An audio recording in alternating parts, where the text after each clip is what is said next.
Nisan gurun balad ya ki shuman gura ba shum ka jay yan dora me shalan kel tama man lai shabash ki tik atik mi shiba chibash rana shar ka shankel yene tin joje wo tan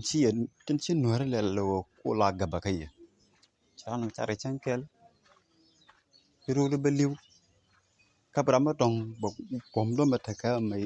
makwana sell out ka je ki makwana ko ka je mani ba e batu ko bram dong la gwa sirana ma char shankel woni char kamera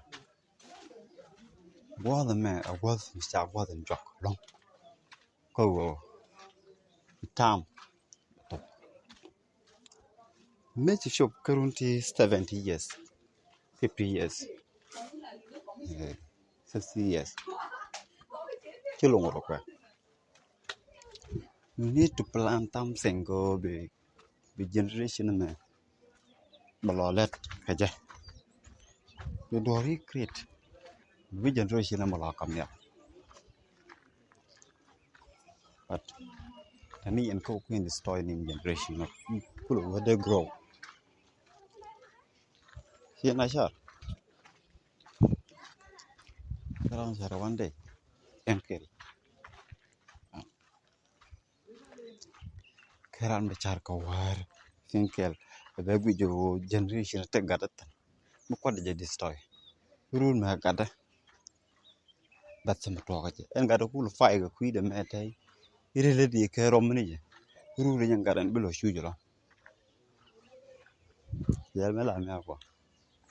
kam bilo yongo ngat ko ba chu dwe ko chu watu yela ba dwe ga politic no ba dwe ga community ba charam pol chang chi go me degree no por ke master ke phd but mi cha consider a family ki dorian zero oh ni char ba ka ya ni me ka char tam sen tam karbe an ko ngar chen no ko kon ke la wala ko be nyer ya ngayo na me ba chon ke cái thế bro cái ini biar tamal kalau dia gua taruh kan thank you